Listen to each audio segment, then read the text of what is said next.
방대한 저술을 남기셨고, 그리고 좀 유배 가신 분은 중에 좀 특이하죠. 유배지의 딸을 이렇게 시집을 보내가지고 손주를 낳아서 이제 손주를 제자로 받은.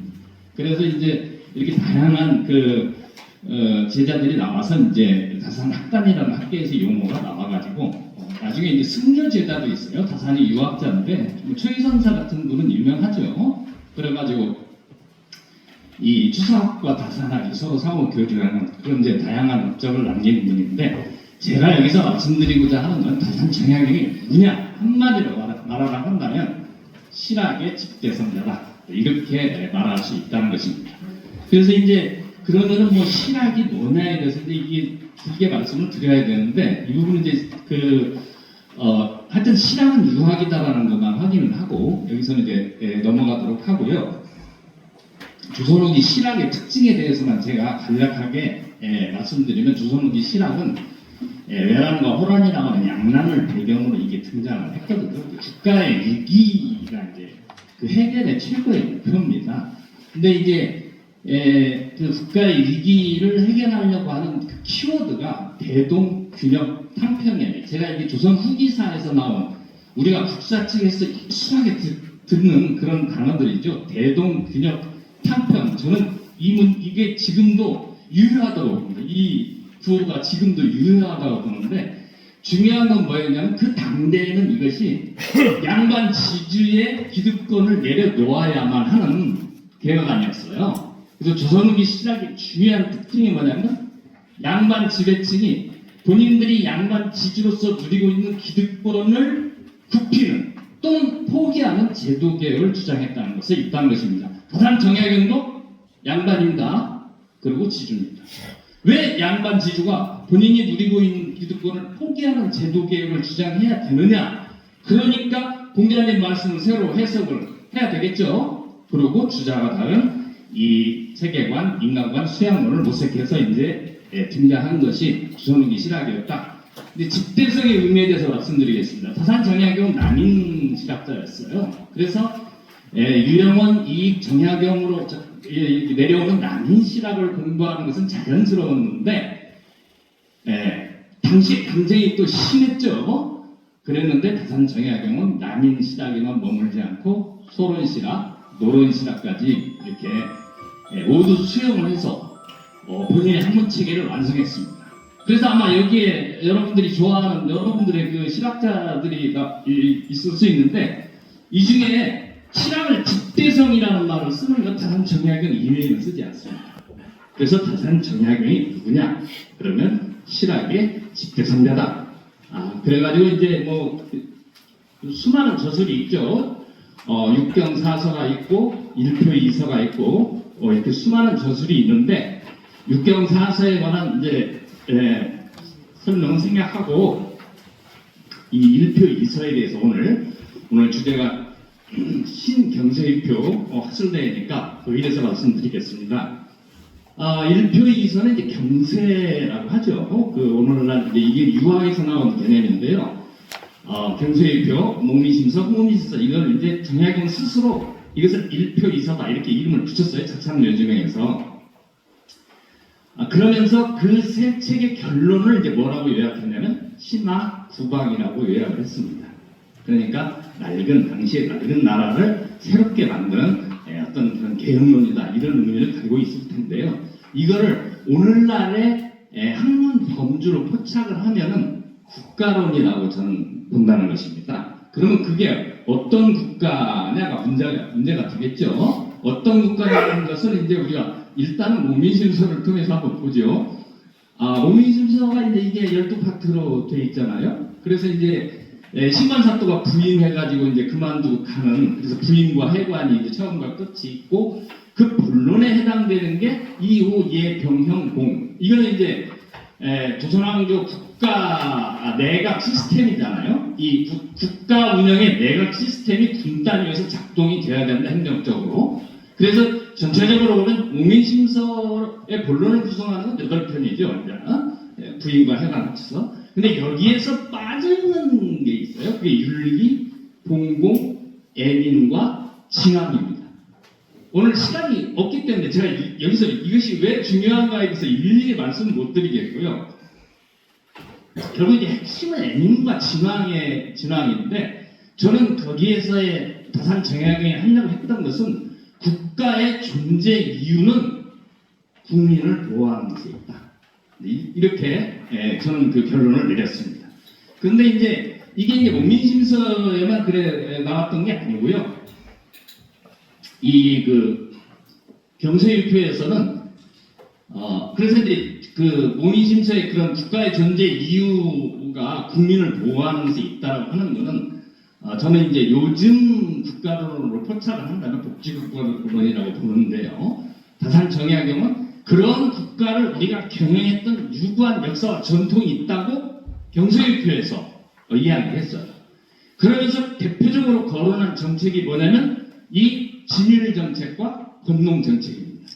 그래서 아마 국사 시간에 다 배운 기억들이 나시죠? 이 194년에 이 진대법이 뭔지 다 아시잖아요? 흉년 들어서 농민이 농사 못 지어가지고 겨울에 굶어 죽을 것 같으니까 국가에서 식량을 주고 이듬해 농사를 지어서 갚아라. 국가가 국민을 보호하겠다는 거죠. 그렇죠? 그런 국가는 고대 국가는 아닙니다. 그렇죠? 여러분. 그래서 저는 이것을 근거로 해서 고구려 백제 신라 고대 국가가 아니라고 중세 국가라고 보는 거예요. 그런데 그 백제하고 신라는 진대법 같은 제도가 사회에 나오지 않아요. 그래가지고 제가 이렇게 삼국사기를 보니까 진대법은 농민이 몰락해가지고 국가에서 구조하는 정책이잖아요. 그런데 삼국사기에 고구려의 시조뿐만 아니고 백제의 시조, 원조와 신라의 시조 각약곳에도 모두 농사를 권장했다. 농사를 지도했다. 그게 권농 정책이죠. 그러니까 진율 정책보다도 훨씬 더 예방적인 정책이 권농 정책이라는 것입니다.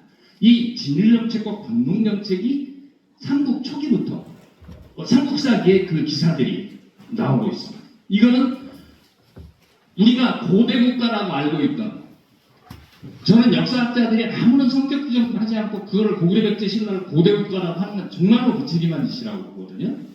국가가 국민을 보호하는 나라 고대 국가가 아닙니다. 그건 중세 국가입니다. 그래가지고 고려시대의 그러한 제도가 이건 이제 사례에 나오기만 한 거죠. 의창상편창으로 이게 확대가 되고, 세종이 왜 유리하냐? 인데 어떤 박사학위를 받은 논문에 의하면 세종대의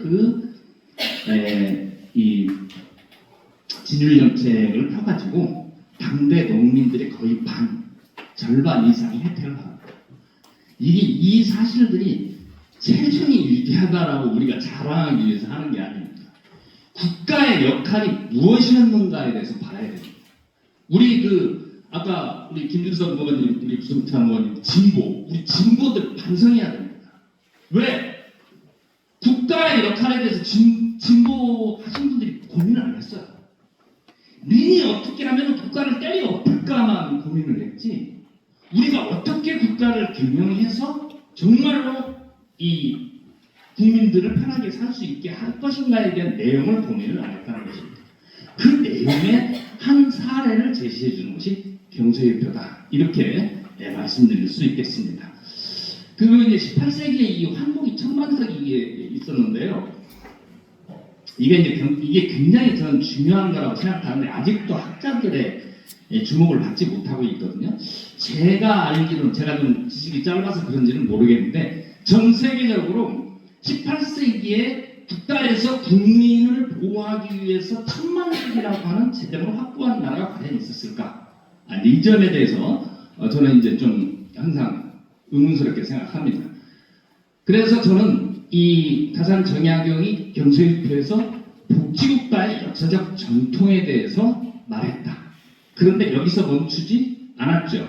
다산 정약용은 복지국가, 그런 국가가 국민을 보호하는 그런 국가를 만들려면 생산수단이 골고루게, 생산수단의 소유, 이것이 고르게 이루어져야 된다고 봤어요. 잘 아시는 바와 같이 조선시대 아까 우리 박성무 이사장님도 말씀하셨지만 중요한 생산수단 토지죠. 그러니까 토지 이 소유가 편중되어서는 토지 소유가 편중되어서는 국가의 위기를 막을 수 없다라는 생각을 이제 당연히 그 남인 유학자들 사이에서 했거든요.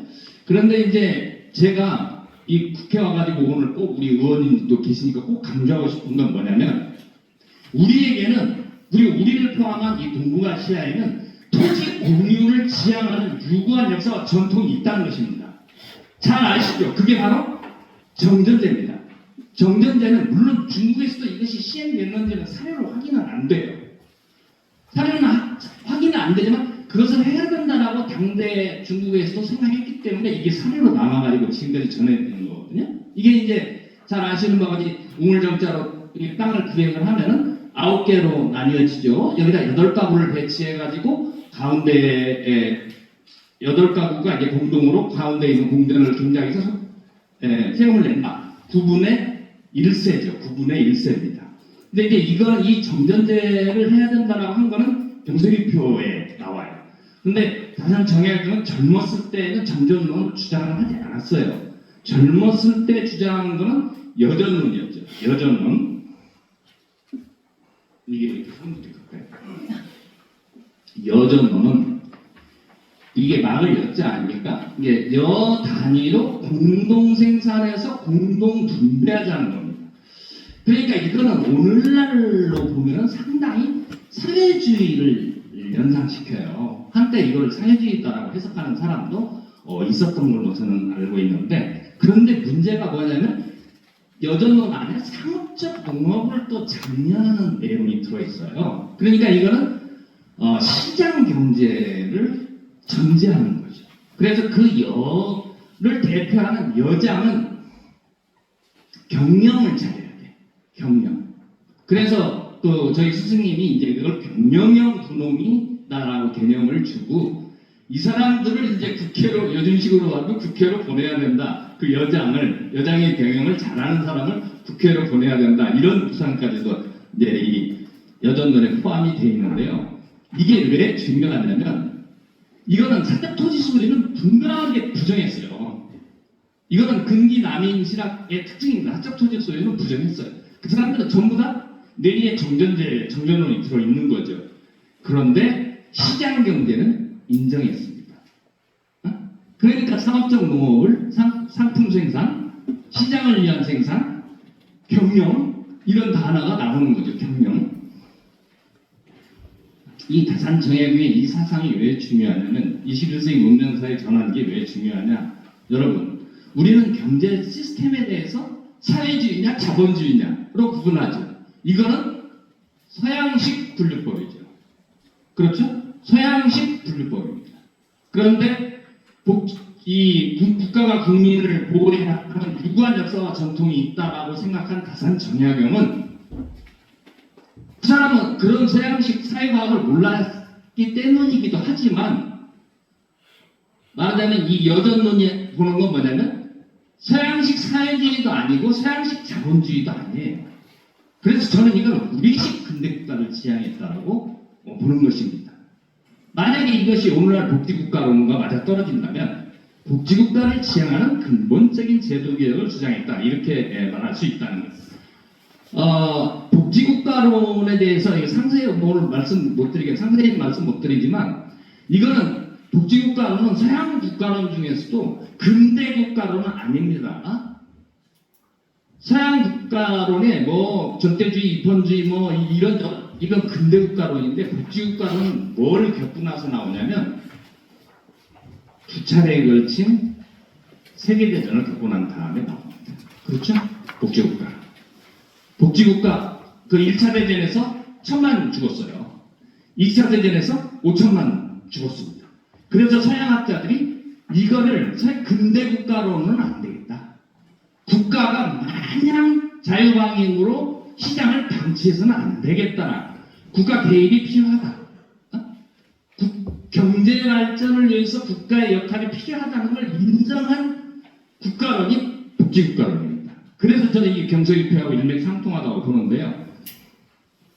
이게 이제 잘 아시는 바와 같이 조선왕조가 멸망했어요. 대한제국이 망했어요. 조선왕조를 개선한 대한제국이 망해서 이제 다산청약경은 이제 거들떠보지도 않게 됐죠. 그 다음 그래서 우리 조상들은 어떻게 했습니까? 독립운동을 했죠. 독립운동을 했어요. 그 독립운동을 할 때에도 그 사람들 정약용 보지 않았어요. 뭘 봤습니까? 서양을 봤죠. 서양 사상. 우리가 독립운동을 하기 위해서는 서양 사상이 필요하다. 정말 우리 조상들 열심히 서양을 받아들였어요. 그래가지고 어떻게 됐죠? 독립운동이 분열됐습니다. 독립운동이 분열됐죠? 사회주의와 민족주의로. 그러면 이게 우리가 독립운동은 누구하고 싸워야 됩니까? 독립운동은 일본 제국주의하고 싸워야 되는 거 아닙니까? 근데 20년대 여러분 1920년대 30년대 신문 보세요. 민족주의 계열하고 사회주의 계열하고 정말 얼마나 치열하게 싸우는가라는 걸 그 신문을 보면 알 수가 있어요. 요즘 젊은 역사학자들이 열심히 연구해서 지금 발표를 하고 있는데요. 그러면 이거는 코미디 아닙니까? 코미디죠. 그래서 우리 이 독립운동 하시는 분들이 이건 안 되겠다. 우리 협력해서 일본 제국주의하고 싸우자. 그래서 나온 단어가 이게 3회에 나오는 단어가 토민족 유일당 운동, 좌우 합작 운동이죠. 그래가지고 사회주의자와 민족주의자가 모여가지고 머리를 맞대면서 우리 앞으로 독립하면 어떤 나라를 세워야 되냐라고 연구했을 거 아닙니까?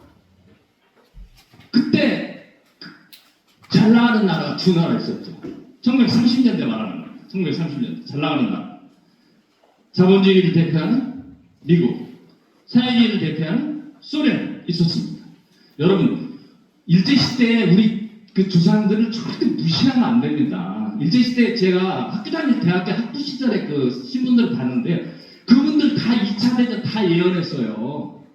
2차 대전은 이게 막을 수가 없다. 이게 본질이 제국주의 전쟁이기 때문에 막을 수가 없다. 그러면서 이분들이 어떻게 토론을 했냐면 사회주의를 대표하는 소련도 문제가 많고 자본주의를 대표하는 미국도 문제가 많다. 그래서 그 독립운동가하고 굉장히 밀접한 개교를 했던 국학자 정인보 선생이죠. 정인보 선생한테 당신 말이야 우리 역사 속에서 우리가 쫓아갈 수 있는 국가 모델이 있는 것 좀 찾아와. 그래가지고 간행된 것이 여유당 전서입니다. 1938년이죠. 여유당 전서가 간행됐어요.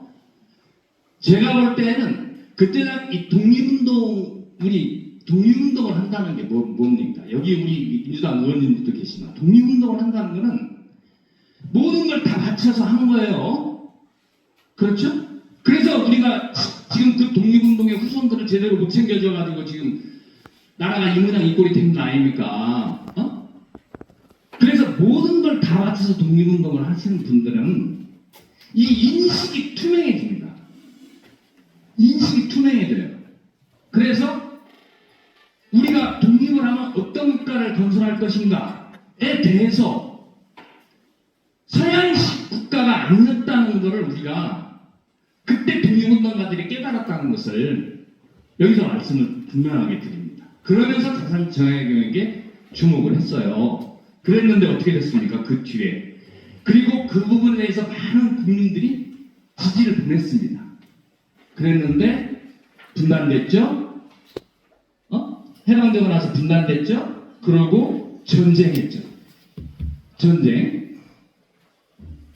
전쟁해가지고 북한에서는 사회주의, 남한에서는 자본주의. 어떻게 보면 거의 반강제적으로 이게 이식이 됐어요. 그래가지고 우리 남한 우리 선배분들, 우리 아버지 할아버지들 열심히 사셨습니다. 남한에서도 잘 하셨어요. 그래서 우리가 21세기에 어떻게 됐습니까? 세계 10대 경제 강국의 반열에 올라섰습니다. 그러면 다 잘 살아야 되지 않습니까? 다 같이 잘 살아야 되는 거 아닙니까? 근데 아까 우리 이사장님 말씀하셨잖아요. 부익부 필리핀, 양극화, 전 국민의 50% 역사하겠다고 아우성 치는 나라가 됐어. 세계 큰 세계 10대 경제 강국이 된 의미가 어디에 있어요? 그래가지고 우리 한국 대한민국의 지식인들이 길을 찾았잖아요. 길을 찾았죠? 저는 그래서 2012년 대통령 선거에서 후보의 당선 여부와 관계없이 모든 후보들이 복지국가를 해야 된다고 주장하는 것은 굉장히 엄청난 사건이다. 저는 그 역사책에서 그게 엄청난 사건으로 기록이 되어야 된다고 봅니다. 문제는 뭐냐? 그 복지국가의 전통에 대해서 우리가 쫓아가야 될 나라에 대해서 서양에서 찾아. 응? 스웨덴, 노르웨이, 덴마크 서양에서 찾아야죠. 열심히 배워야죠.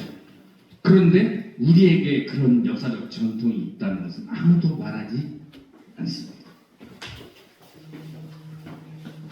제가 분명히 오늘 말씀드리고 싶은 것은 21세기의 이 위기, 생태위기, 기후위기, 이 빈부격차, 전쟁 나서 사람 죽고 날마다 사람 죽는 사진 나오잖아요. 이 위기는 서양 사상의 한계다. 서양 사상의 한계입니다. 그런 그거에 대해서 우리도 세계 10대 경제 강국 다오려면 우리의 해결을 내놔야 돼요.